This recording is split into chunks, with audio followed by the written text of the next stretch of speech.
El idioma del corazón es universal. Solamente hay que tener sensibilidad para entenderlo y también divulgarlo, utilizarlo. El corazón es esa voz que tenemos, que denominamos conciencia y que nos llama, que tenemos que escuchar y que interpreta nuestra vida. Podemos considerar al corazón como un centro importante de nuestro organismo. El centro emotivo es un centro de energía y es un centro de toda la vida fisiológica del organismo humano. Pero no hay nada como el corazón que pesa cuando realmente está haciendo un gran esfuerzo. El programa Huellas de nuestro tiempo hoy les va a presentar este título: el corazón como centro del organismo.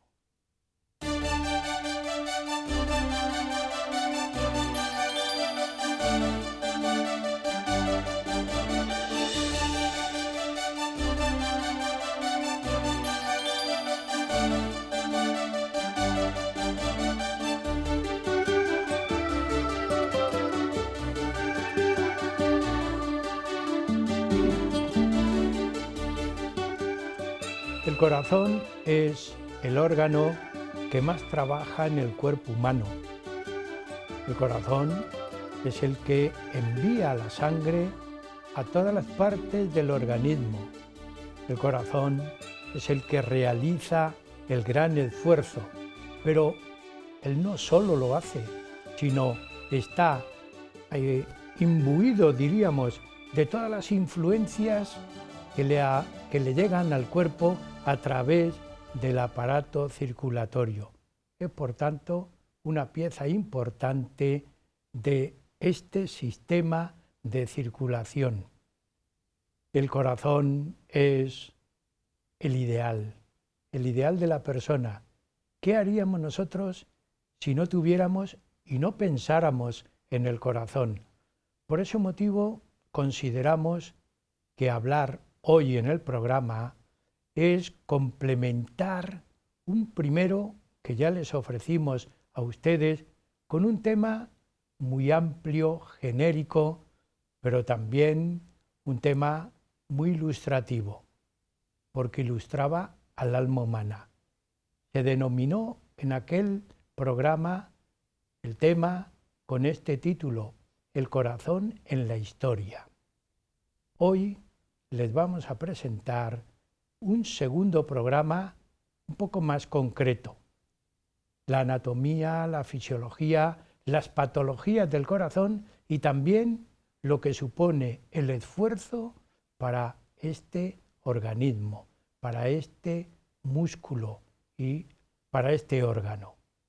Tenemos en el estudio, como siempre, a un invitado de la Cofradía Internacional de Investigadores de Toledo, don Ricardo Ortega Sánchez Pinilla, licenciado en Medicina, ya médico jubilado, pero es un especialista en esfuerzos, porque es un corredor de maratón. Ya pensando y viendo eso, notamos el esfuerzo de tu corazón y el control de tu corazón también, Ricardo. Así que, de nuevo, muchas gracias por estar en el programa y por darnos la oportunidad de ese segundo programa que aquel cofrade que ya falleció, Nuche, que así se denominaba, el doctor Nuche, no pudo hacer, pero nos dio la base para realizar el primero y continuar en el segundo con tu voluntad de hacerlo. Así que vamos a iniciar el programa, si te parece, con una pregunta muy genérica. Cuando hablamos del corazón, la gente pues enseguida dibuja unas líneas, qué bonito es, pero el corazón claro que es bonito, claro que es conciencia, claro que es mucho tema, pero ¿qué es el corazón? ¿Cómo es el corazón? Pues la verdad es que es un órgano a la vez sencillo y a la vez complicado. Sencillo en la anatomía y complicado en el funcionamiento. Es un órgano hueco formado por una pared de músculo que delimita 4 cavidades, 2 aurículas y 2 ventrículos, y un sistema de conducción, sistema eléctrico que genera un impulso que es el que hace que se muevan, que la pared muscular se contraiga y por tanto las cavidades pues desaparezcan o se desplieguen dependiendo de cómo se produce la circulación de la sangre. Una aurícula y un ventrículo están en una parte del corazón, en la derecha, la aurícula y el ventrículo derecho, y están unidos por un orificio que le cierra una válvula, le cierra y le abre una válvula a través de la cual pasa la sangre desde la aurícula al ventrículo derecho, y otra aurícula y otro ventrículo en el lado izquierdo, la aurícula y el ventrículo izquierdo, que igual que en el otro caso, pues es una válvula la que se encarga de regular el paso de la sangre de una cavidad. Las aurículas no se comunican entre ellas, y los ventrículos tampoco. Efectivamente, ni las aurículas ni los ventrículos se comunican entre ellas, porque en realidad las aurículas se contraen las dos al mismo tiempo cuando los ventrículos, digamos, que se despliegan para que le entre el mayor volumen de sangre posible.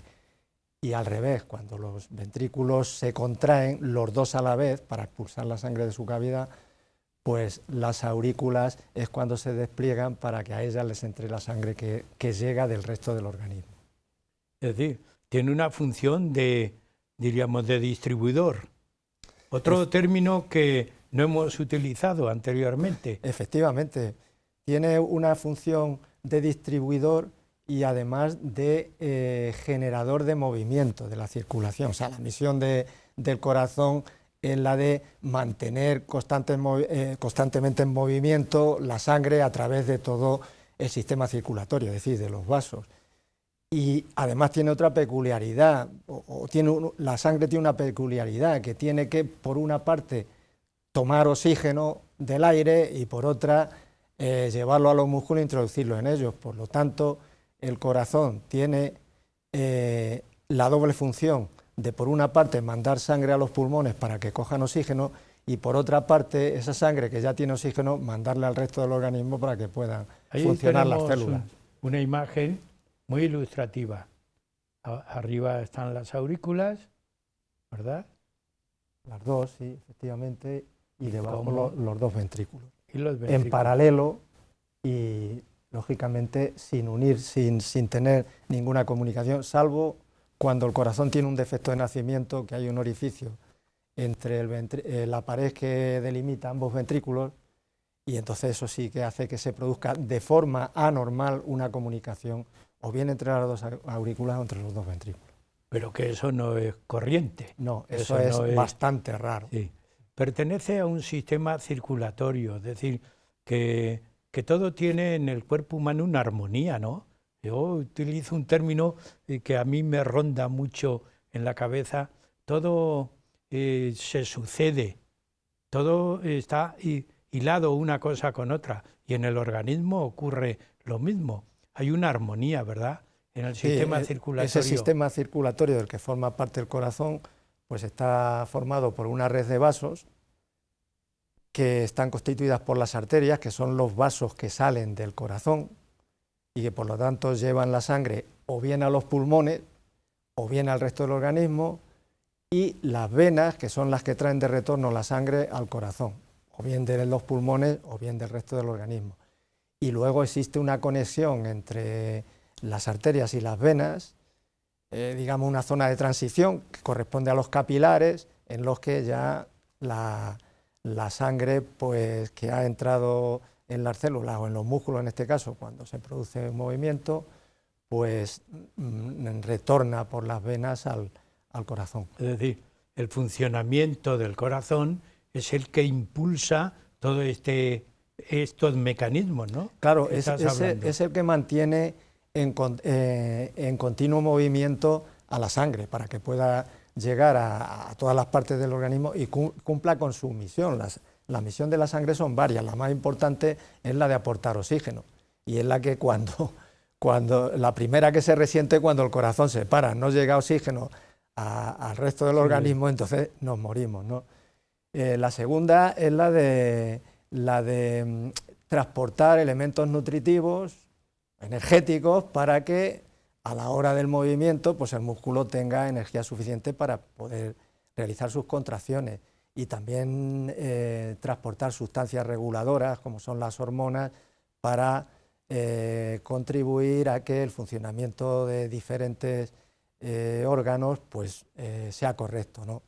Luego tiene otra misión, que es la de mantener la integridad de los vasos que forman el torrente circulatorio a base de formar coágulos o formar tapones para que cuando se produce un orificio, una solución de continuidad, no se salga por ahí toda la sangre y se pierda su contenido.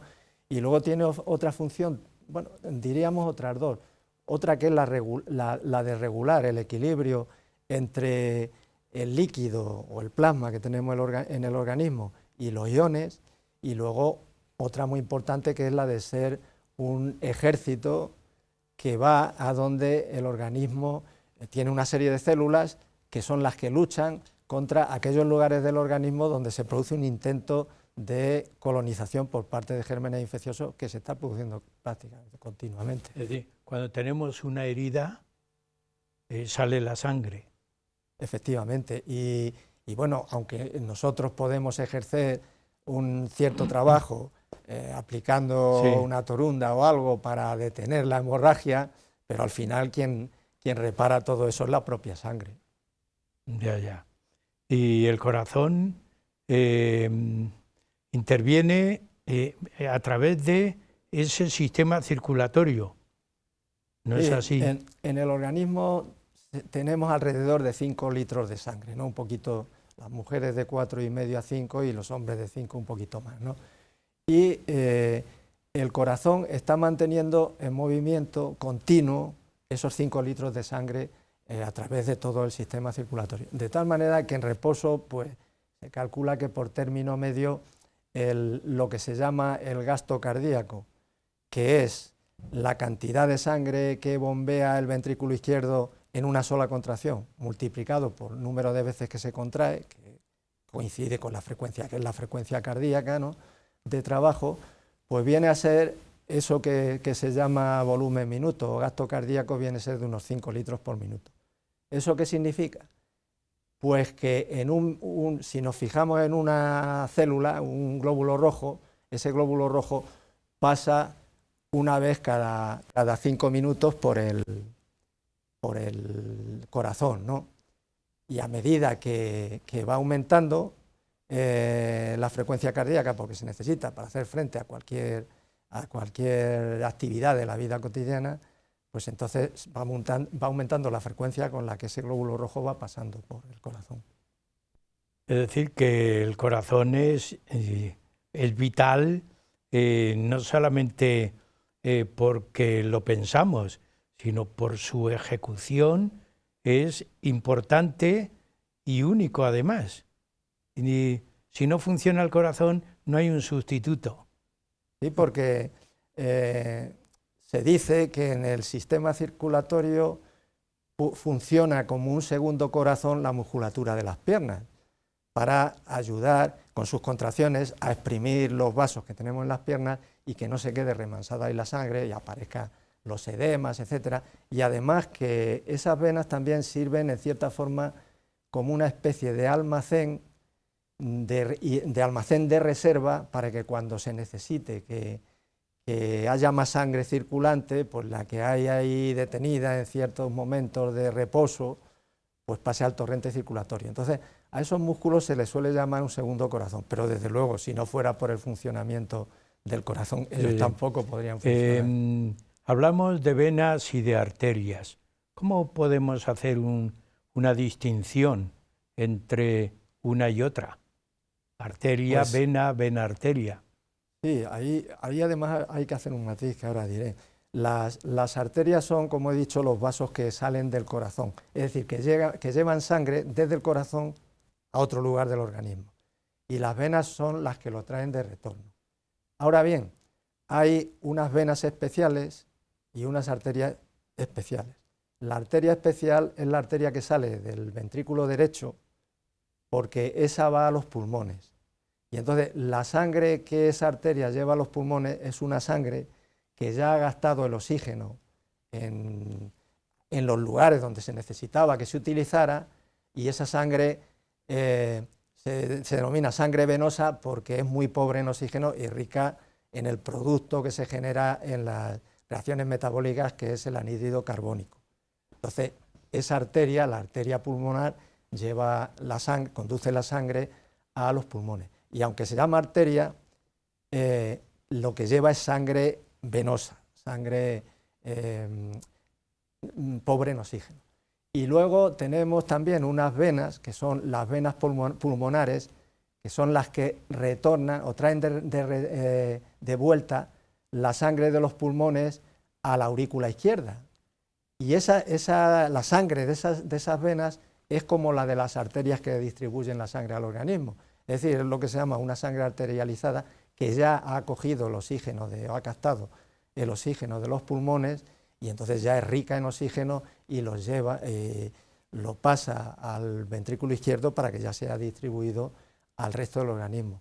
Por tanto, aunque hemos hecho primero esa distinción entre arterias y venas, de las que llevan fuera del corazón o a otros lugares del organismo la sangre, arterias, y venas las que lo traen, pero hay unas especiales que son la arteria pulmonar, bueno, los vasos que forman parte de lo que sería el circuito menor o el circuito por el que la sangre capta oxígeno del aire. Tú has llamado circuito menor, ¿por qué?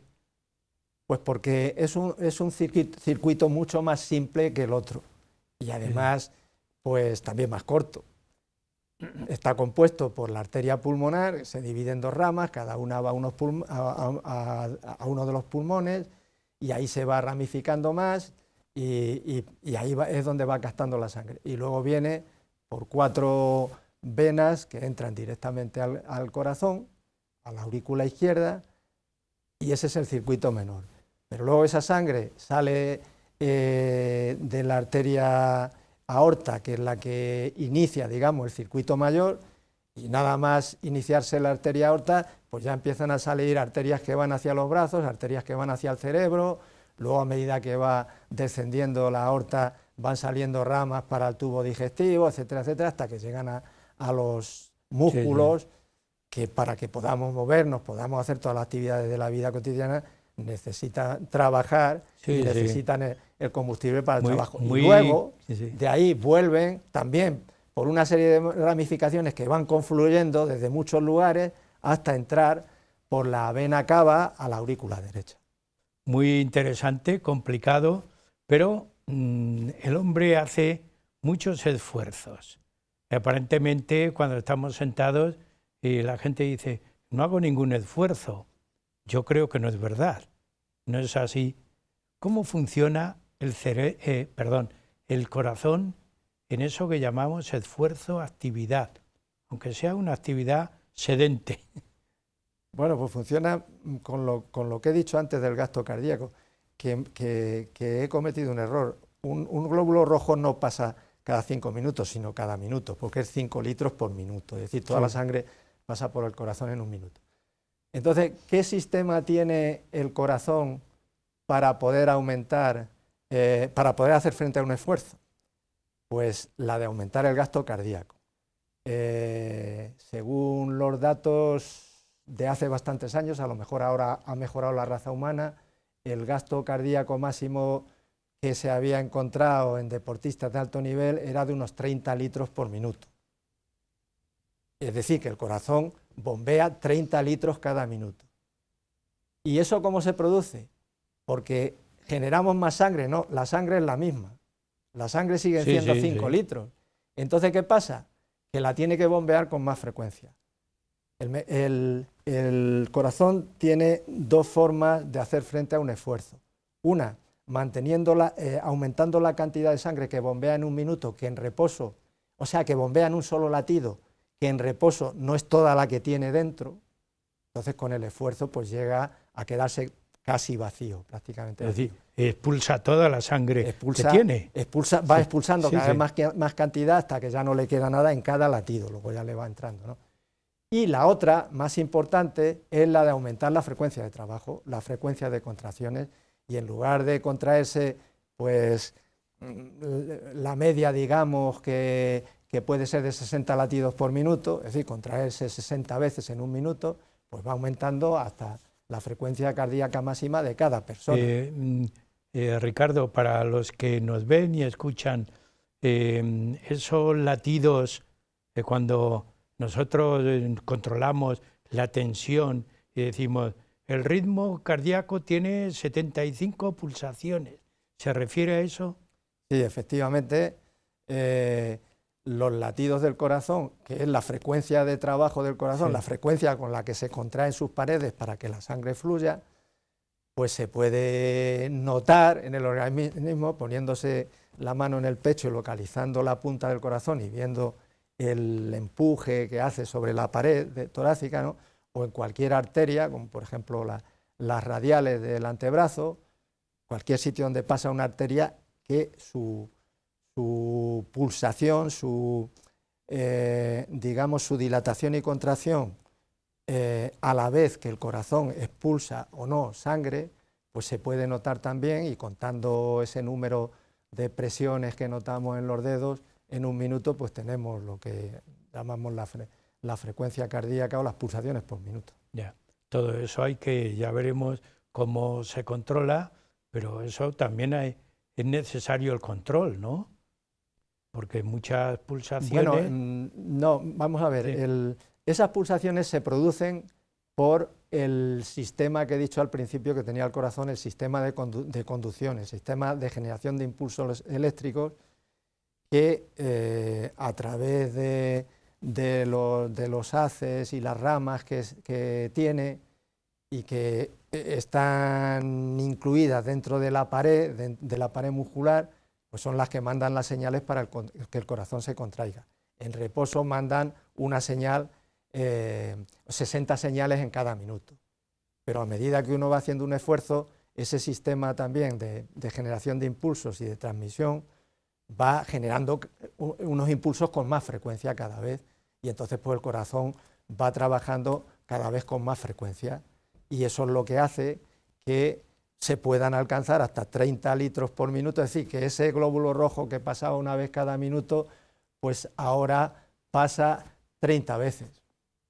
En un minuto. Por el corazón, en un minuto. Cuando se hace un esfuerzo. Efectivamente. Y por ejemplo, un corredor. Igual que ese glóbulo rojo, sí, pues las sustancias que lleva, todas las funciones de la sangre, pues se puede decir que tienen una mayor frecuencia también de trabajo, porque imagínate, y eso es una cosa que no está muy estudiada, por ejemplo, ¿qué pasa cuando uno toma un antibiótico y únicamente se mantiene en reposo, o qué pasa si hace un esfuerzo? Pues el antibiótico, cuando se toma, pasa a tener una concentración en la sangre, y esa concentración hace que cuando llega al foco donde están los gérmenes, pues actúe destruyéndolos, sí, sí, ¿no? Entonces, en reposo, pues cada molécula del antibiótico que circula por la sangre llega una vez cada minuto, pero en el esfuerzo, o en el máximo esfuerzo, puede llegar 30 veces cada minuto. Entonces, también en principio... también a la zona, claro, que está afectada por algún germen. Exacto, o podemos decir que el antibiótico llega con mucha mayor frecuencia durante un esfuerzo que en reposo. ¿Eso podría tener alguna trascendencia, sí, respecto a la defensa de nuestro organismo o la curación sí, de las infecciones? Pues podría ser.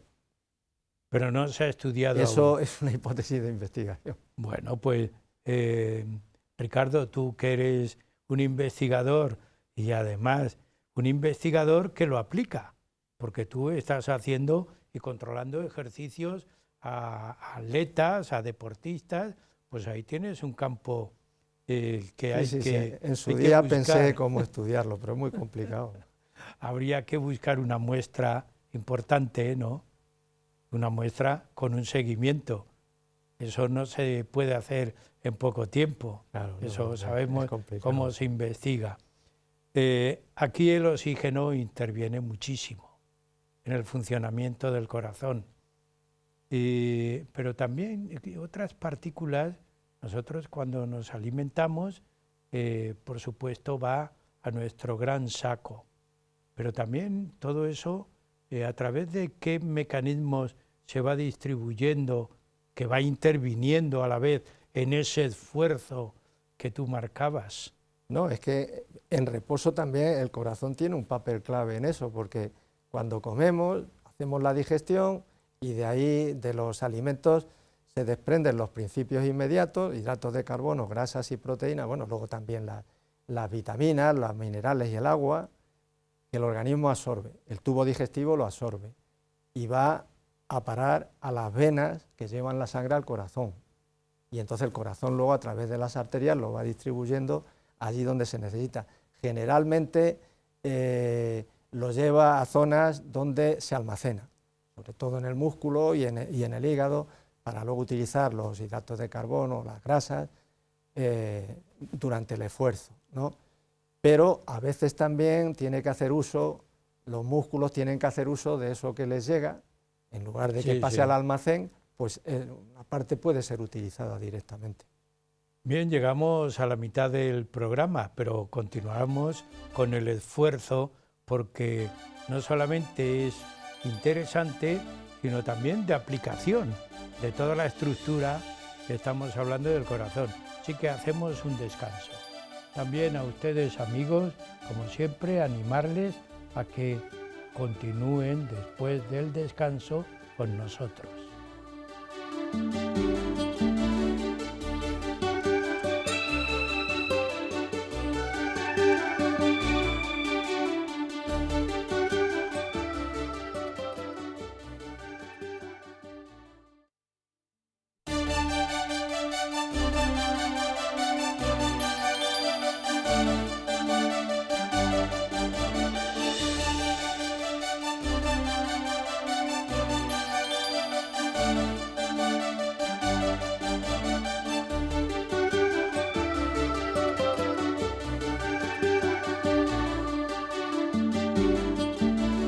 El programa Huellas de Nuestro Tiempo continúa con ustedes, hoy con un tema no solamente atractivo, vital, porque estamos con un órgano vital, el corazón centro del organismo. Hablábamos en la primera parte que si no fuera por el corazón, el hombre no podría vivir. Es el órgano más importante, el órgano vital. Pero yo les animaba a ustedes a que lean también en el corazón, porque tiene su idioma. El problema es que ese idioma no es fácil si no se tiene una sensibilidad aparente para interpretar lo que nos dice. Pero tenemos a un buen interpretador en el estudio hoy con nosotros, que es don Ricardo Ortega Sánchez Pinilla, que nos ha hablado de la estructura del corazón, muy complicada. Nos ha hablado que está inmerso en un sistema circulatorio, pero que también el esfuerzo va marcando su intervención. Pues continuamos, Ricardo, en esta segunda parte. Hacemos continuamente un esfuerzo. Yo ahora mismo estoy haciendo un esfuerzo. Hay quien me vea dirá, pero estás sentado. Ya, pero estoy hablando y estoy manifestándome. Todo eso es un esfuerzo. Hay que valorarlo, porque sobre todo los médicos tenéis que valorar todo para marcarnos también cuál es nuestro sistema y régimen de vida. Tú eres especialista en eso, porque marcas el régimen y vida que debe llevar un deportista, también una persona en general. Pues ¿cómo valoramos el funcionamiento del corazón, el esfuerzo que hacemos y en donde interviene el corazón? Si te parece, vamos poco a poco. Lo primero que se aplica es un electrocardiograma, que mide, para qué sirve, bueno, una idea general. Bueno, hay una prueba antes que que es la radiografía de tórax, que en realidad aporta muy poquita información, pero bueno, sí, algo aporta, y entonces muchas veces pues sí que es una prueba que en muy contadas ocasiones conviene pedir, no solicitar. Solo la forma del corazón que puede indicar que alguna pared puede estar más desarrollada de la cuenta, etc. Pero la prueba príncipe, yo creo, del corazón es el electrocardiograma, porque el electrocardiograma nos da información sobre bueno, el electrocardiograma es un trazado de la corriente esa eléctrica que se genera en una parte del corazón y se extiende por el resto, y que esa corriente eléctrica, pues convenientemente registrada y manejada por un aparato como es el electrocardiógrafo, pues nos da un trazado. Y ese trazado nos indica tamaño de las cavidades, o en ese trazado se pueden ver datos de tamaños de las cavidades, se pueden ver datos de el ritmo y la frecuencia con el corazón se contrae, porque tú fíjate, cuando hemos hablado de la frecuencia cardíaca, el corazón, decimos, tiene en reposo 60 pulsaciones, pero esas 60 pulsaciones pueden producirse de forma rítmica, por ejemplo, una cada segundo, o pueden producirse de forma arrítmica o caótica, se produce una contracción de vez en cuando, ¿no? Sí, sí. En un caso sería patológica o pseudopatológica, porque hay el síndrome del corazón del deportista, en ocasiones da una alteración del ritmo que no se ha encontrado que tenga patología, pero que en los deportistas muy entrenados pues es una variante de la normalidad. Entonces eso también lo registra el electrocardiograma. Y luego pues la distribución de ese estímulo a través de las paredes del corazón pues tiene también unos tiempos, ¿no? El paso del sitio donde se origina por toda la aurícula del estímulo eléctrico pues tiene un tiempo, cuando llega a donde confluye en el nodo auriculoventricular tiene otro tiempo, y cuando pasa de ahí se extiende por los ventrículos tiene otro tiempo. Bueno, pues eso también está tipificado en el electrocardiograma, y entonces eso también nos da idea de cómo son estos ritmos o de qué forma se produce esa otra arritmia o ese otro ritmo irregular o caótico. Ya. Luego, lo primero que hay que hacer cuando se quiere detectar algo es un electrocardiograma, ¿no es así? Yo diría más, no cuando se quiere detectar algo, sino cuando se quiere ver si el corazón funciona bien. Bien. O funciona correctamente, digamos. Bien. Ya estamos dando datos correctos, sí. Utilizamos el mismo término. Hay otros instrumentos o aparatos, es que yo no sé cómo denominarlos, el ecocardiograma. Sí, bueno, eso es un registro que se hace con ultrasonidos, parecido a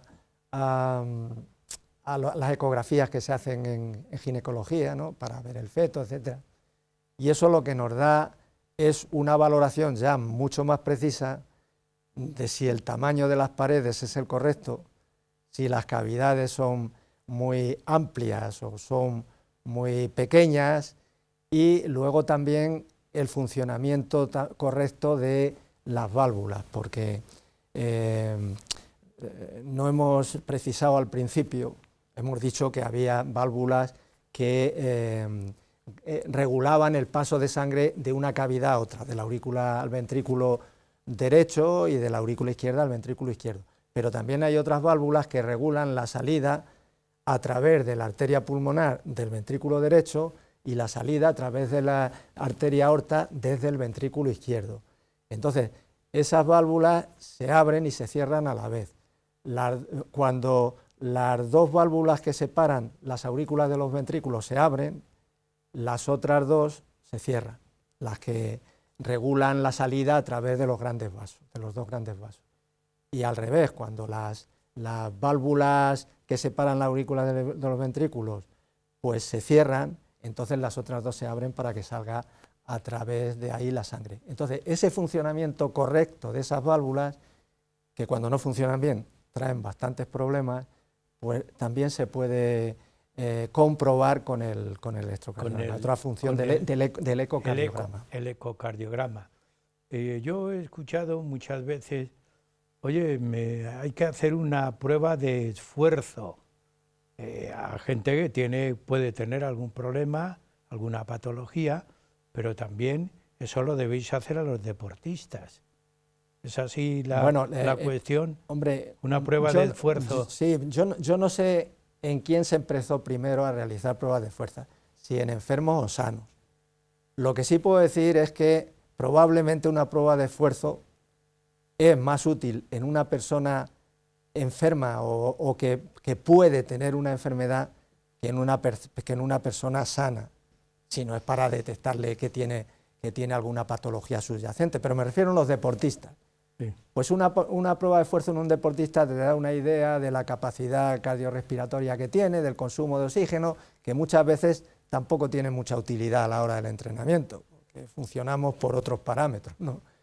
Pero en una persona buscando la salud de su corazón o la posible patología de su corazón, sí que es vital, porque el corazón puede tener alguna anomalía, algún defecto, alguna patología que cuando estás en reposo no se hace evidente, porque el corazón no llega a un nivel de funcionamiento muy preciso cuando estás en reposo, pero cuando tú estás haciendo un esfuerzo y sobre todo cuando llegas al máximo, el corazón tiene que funcionar muy bien para que tú puedas hacer ese esfuerzo máximo. Si no, no podrías llegar a esa máxima, ¿no?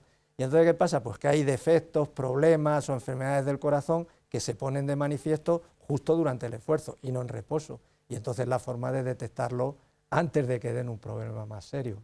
Sí, sí. Es decir, otra prueba interesante, ¿no? Yo creo que es muy interesante desde el punto de vista de la medicina, ¿no? Del deporte. Del deporte. El deporte va por otros derroteros utilidad, inicialmente. Exactamente, pero yo creo que no tanto como en este caso. Si continuamos, ¿qué otras pruebas se utilizan? Además, hemos visto el electro, el eco, el esfuerzo. ¿Hay otras pruebas, además de estas citadas, para detectar algún problema en el esfuerzo? ¿Qué otras pruebas utilizáis? El ecocardiograma también se puede realizar mientras se hace un esfuerzo, con lo cual se ve también o se tiene información de cómo funcionan las paredes del corazón durante ese esfuerzo. Luego también hay otra prueba que sería una variante de la prueba de esfuerzo, que es hacer ese mismo test de esfuerzo, ponerle a una persona en un tapiz rodante con una serie de electrodos para registrar el funcionamiento de su corazón y someterle a un esfuerzo progresivo en el que va siendo cada vez de más intensidad, pues también se le puede inyectar unos isótopos y esos isótopos pues van en una pantalla, van dando el mapa del corazón y van dando también información, sobre todo de cuál es la distribución del riego sanguíneo a nivel de las arterias coronarias. Hemos dicho también al principio que dentro de la morfología del corazón, pues tiene sus vasos propios. Todos estos que hemos hablado son para mandar la sangre a otros lugares del organismo y cumplir con la función. Pero el músculo del corazón necesita que a él también le llegue oxígeno y también le lleguen sustancias nutritivas y todo. Entonces necesita tener unos vasos que sean los que distribuyan la sangre a esas paredes. Esos vasos salen directamente de prácticamente la raíz de la arteria aorta, nada más nacer la arteria aorta da esos vasos y se distribuyen por todo el corazón, son las arterias coronarias. Entonces, una forma de ver con más precisión la obstrucción, si esas arterias tienen algún tipo de obstrucción y por lo tanto un obstáculo para que el corazón pueda tener suficiente oxígeno y funcionar bien, pues es inyectar esos isótopos y ver cómo va fluyendo por ahí la sangre. Otra que se hace en reposo, pero no durante el esfuerzo, es inyectar también una sustancia opaca, por ejemplo, un vaso femoral, la vena femoral, para que llegue al corazón y esa sustancia opaca se distribuya por las arterias coronarias y se vea también cómo es el árbol coronario, si está íntegro o tiene algún tipo de obstrucción. Esa es la angiografía, sí. Y luego, pues quizá, bueno, ahora hay más pruebas más sofisticadas, pero sí, las más corrientes y que están al alcance serían estas, sí, y un Holter, un trazado electrocardiográfico de 24 horas. Porque también le ocurre una cosa al corazón. Cuando tú le haces un electrocardiograma, estás viendo cómo funciona en ese momento y en reposo. Sí. Cuando estás haciendo una prueba de esfuerzo, estás viendo también cómo funciona, porque también se hace un electrocardiograma. Claro, en un momento determinado del día. Pero no quiere decir que eso que luego no funcione bien en otro momento del día, claro.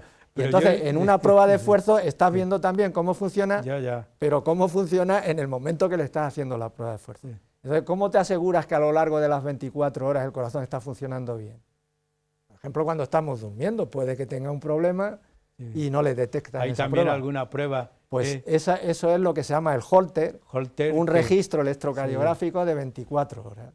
Que entonces es un aparato, un dispositivo que te ponen y tú haces tu vida normal durante las 24 horas y te va registrando el electrocardiograma. Se puede llevar incorporado incluso en el brazo, ¿no? Sí, se lleva incorporado al organismo las 24 horas. Te lo pone el servicio de cardiología, haces tu vida, vuelves a las 24 horas, te lo recoge y entonces lo mete al ordenador correspondiente y ahí lo analiza y entonces se ven cosas que no se ven en reposo.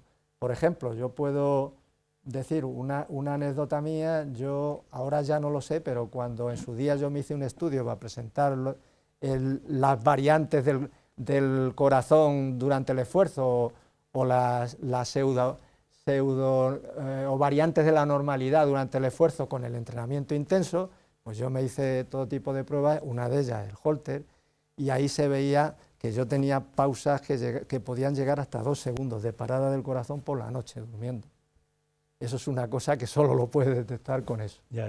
¿Y eso influía en tu entrenamiento como deportista, como atleta? No, eso junto con otro bloqueo que tengo en la conducción del corazón, eso es producto de años y años de entrenamiento y de la intensidad del esfuerzo. Porque la principal respuesta del corazón al entrenamiento físico es la reducción de la frecuencia cardíaca y el aumento de las cavidades.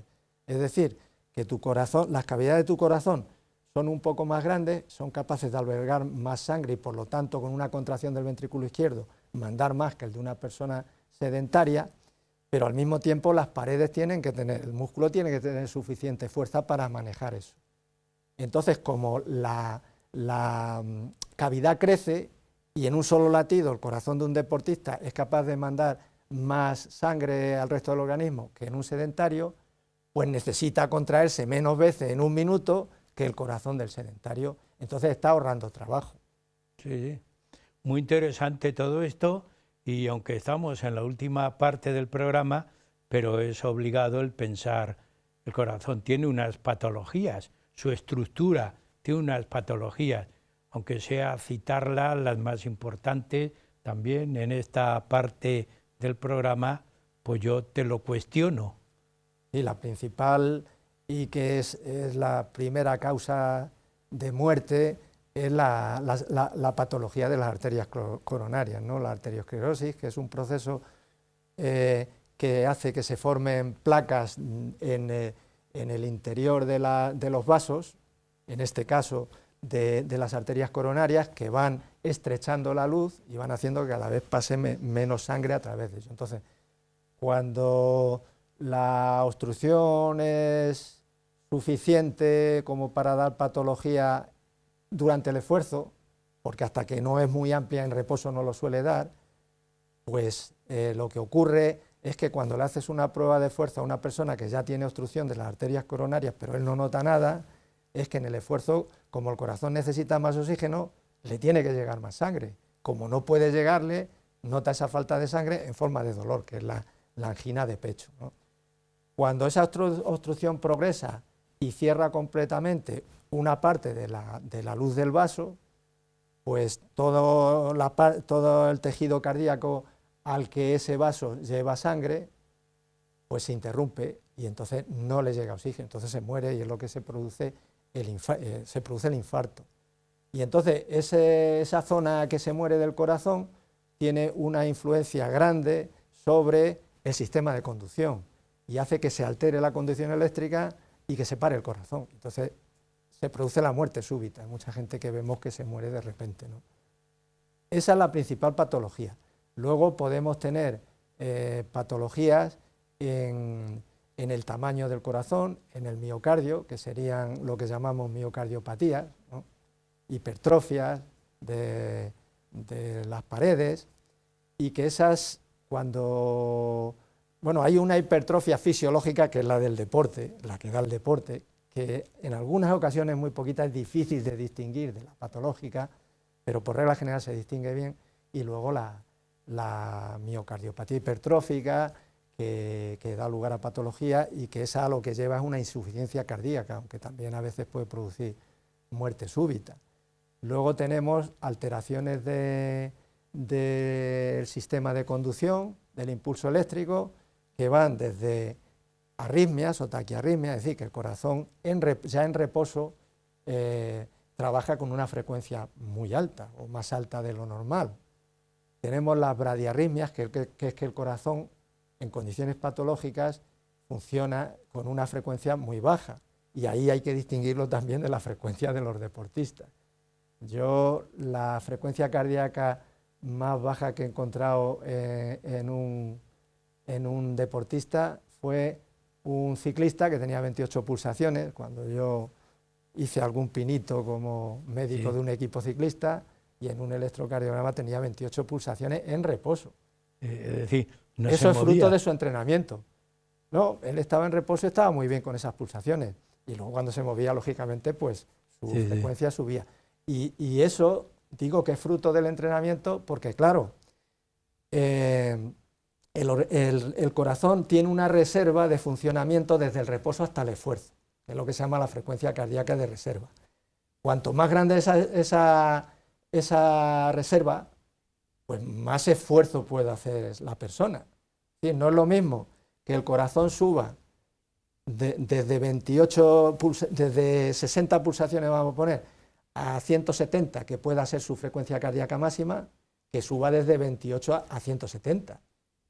Ese que tiene 28 en reposo tiene una reserva mucho mayor para poder hacer un esfuerzo más intenso o para poder estar más tiempo haciendo un esfuerzo. Que sería un buen escalador, por ejemplo. Sí, no, es que era un ciclista escalador. Escalador.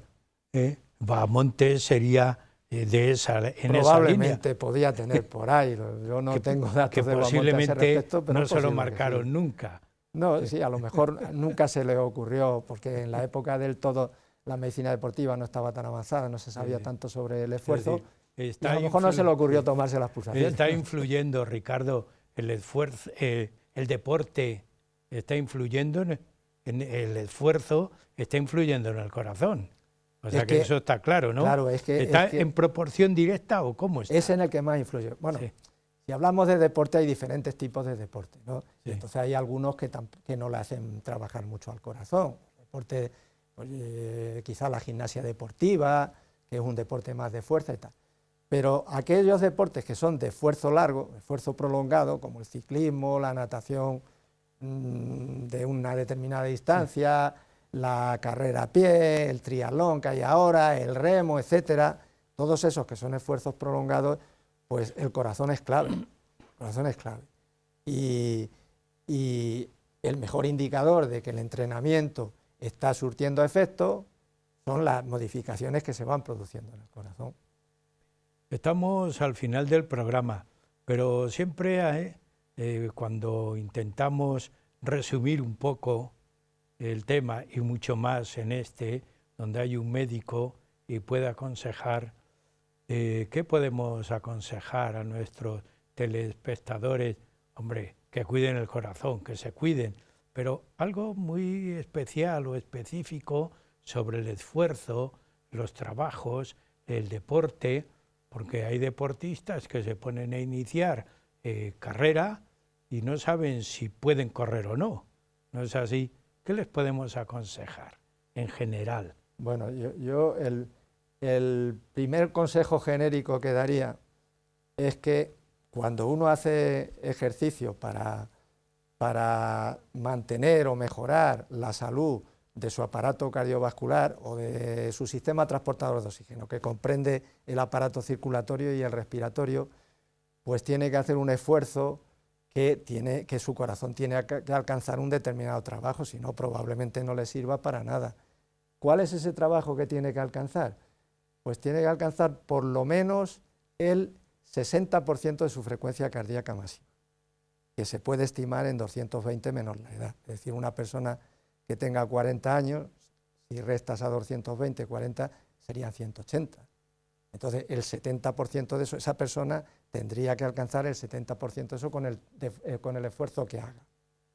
Estamos hablando de un entrenamiento de un esfuerzo prolongado, ¿no? Que no va a estar un minuto nada más, sino que va a estar o corriendo, o montando en bicicleta, o en un tapiz rodante, o nadando, tal, por lo menos 20 o 30 minutos.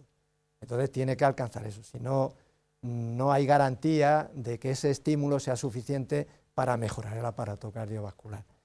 Y bueno, eso se puede notar pues tomándose el pulso. Cuando una persona empieza, pues al cabo de 3 o 4 meses, si lo que ha hecho es suficiente, notará que tiene menos pulsaciones en reposo que cuando había empezado. Ese es el principal indicador.